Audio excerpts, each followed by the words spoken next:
पिछले दिनों पुरी के जगन्नाथ मंदिर का रत्न भंडार 46 साल बाद गणना के लिए खोला गया।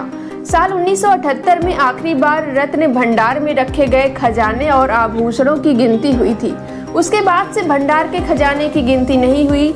हालांकि 1982 और 1985 में रत्न भंडार 2 बार खुला, लेकिन तब सिर्फ भगवान जगन्नाथ के लिए कुछ जरूरी आभूषणों को निकाला गया था। सामान की गणना नहीं हुई थी। जगन्नाथपुरी के खजाने की गणना के लिए हाईकोर्ट के पूर्व जज जस्टिस विश्वनाथ रथ की अध्यक्षता में 11 सदस्यीय एक कमेटी बनी है। इस कमेटी में मंदिर प्रशासन के वरिष्ठ अधिकारी भी शामिल हैं। रत्न भंडार खोलने के लिए बाकायदा 1:28 का शुभ मुहूर्त तैयार किया गया था। मुहूर्त के मुताबिक ही टीम रत्न भंडार खोलने पहुंची। जगन्नाथ मंदिर का रत्न भंडार या कोषागार मंदिर के उत्तरी तरफ बना है। भंडार की लंबाई 8.79 मीटर, चौड़ाई 6.74 मीटर और ऊंचाई 11.78 मीटर है। रत्न भंडार के अंदर भगवान जगन्नाथ, उनकी बहन सुभद्रा और भाई बलभद्र के बेशकीमती कपड़े और आभूषण रखे गए हैं। भंडार में सालों से जगन्नाथ मंदिर को मिलने वाला चढ़ावा, जिसमें सोना, चांदी, हीरे, मोती और जेवरात जैसी चीजें भी रखी गई हैं। जगन्नाथ मंदिर का रत्न भंडार 2 हिस्सों में बटा हुआ है। पहला है बाहरी चैम्बर और दूसरा भीतरी चैम्बर। दोनों चैम्बर के अंदर मंदिर के खजाने रखे हुए हैं, लेकिन इसमें थोड़ा फर्क है। भीतरी चैम्बर के अंदर भगवान के पुराने वस्त्र, आभूषण और बेशकीमती चीजें रखी हुई हैं, जबकि बाहरी चैम्बर के अंदर ऐसी चीजें रखी गई हैं जिन्हें समय समय पर बाहर निकालना पड़ता है। उदाहरण के तौर पर भगवान जगन्नाथ का सोने का वस्त्र, जो रथ यात्रा के मौके पर निकाला जाता है। किसके पास रहती है खजाने की चाबी? जगन्नाथ मंदिर के रत्न भंडार के दोनों चैम्बर के अलग अलग चाबियां हैं। दोनों चैम्बर की चाबियां मंदिर प्रशासन के पास रहती हैं, क्योंकि इसमें ऐसी चीजें हैं जिन्हें बार बार निकालना पड़ता है। ये चीजें मंदिर प्रशासन की निगरानी में ही निकाल ली जाती हैं। तो वहीं अंदरूनी चैम्बर की चाबी राज्य सरकार के पास जमा रहती है।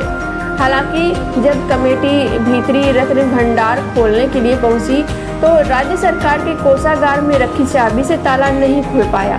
इसके बाद ताला तोड़ना पड़ गया। 46 साल तक रत्न भंडार नहीं खुला था। जगन्नाथ मंदिर के संचालन के लिए साल 1960 में श्री मंदिर एक्ट बना। इस कानून में साफ साफ लिखा है कि प्रत्येक 3 साल में मंदिर के खजाने की गणना होगी और इन्वेंट्री बनेगी। एक एक चीज का हिसाब किताब होगा। पर 46 साल से रत्न भंडार क्यों नहीं खोला गया, इसका कोई साफ जवाब नहीं है। साल 2018 में ओडिशा हाईकोर्ट के आदेश के बाद तत्कालीन नवीन पटनायक सरकार ने रत्न भंडार के सामानों की गणना करवाने की कोशिश की थी, पर तब भी चाबियां नहीं मिली थी, इसलिए गणना नहीं हो पाई। वहीं जगन्नाथ मंदिर के खजाने से तमाम अंधविश्वास भी जुड़े हुए हैं। कुछ लोग दावा करते हैं कि भंडार के अंदर जहरीले सांप है जो रखवाली करते हैं, इस वजह से खजाना नहीं खोला गया। तो कुछ लोग कहते हैं कि 1978 में जब आखिरी बार भंडार खुला, तब जनता पार्टी की सरकार कुछ दिनों में गिर गई। इसके बाद से खासकर ओडिशा में जो भी सत्ता में आया, वो भंडार खुलवाने से डरता रहा। चुनाव में बीजेपी ने बनाया मुद्दा। हालिया ओडिशा विधानसभा चुनाव में भारतीय जनता पार्टी ने जगन्नाथपुरी के रत्न भंडार को बड़ा मुद्दा बनाया था। बीजेपी ने दावा किया कि रत्न भंडार से तमाम आभूषण और बेशकीमती गहने गायब कर दिए गए।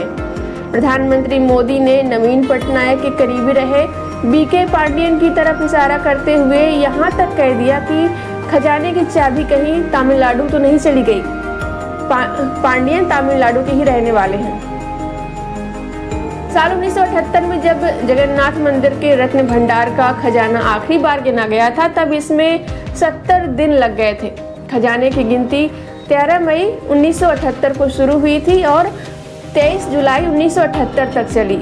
उस वक्त खजाने के अंदर 747 तरह के आभूषण मिले थे। कुल 12,883 तोला सोने के गहने और 22,153 तोला चांदी के गहनों के अलावा हीरे जवाहरात के तमाम बहुमूल्य आभूषण मिले थे। उस वक्त खजाना गिनने के लिए तिरुपति मंदिर समेत और कई मंदिरों के विशेषज्ञ भी बुलाए गए थे। हालांकि इसके बावजूद कई आभूषणों की सही कीमत नहीं लग पाई थी। जगन्नाथ मंदिर के पास जो खजाना है उसमें ज्यादातर ओडिशा के राज परिवारों ने दान दिया। कुछ खजाना ओडिशा के राजाओं ने दुश्मन राजाओं को हराने के बाद हासिल किया और फिर मंदिर को सौंप दिया। पुरी के खजाने पर आक्रमणकारियों की निगाहें भी टिकी नहीं। जगन्नाथ मंदिर के खजाना को लूटने के लिए 15 से 18वीं शताब्दी के बीच कम से कम 15 बार आक्रमणकारियों ने हमला किया।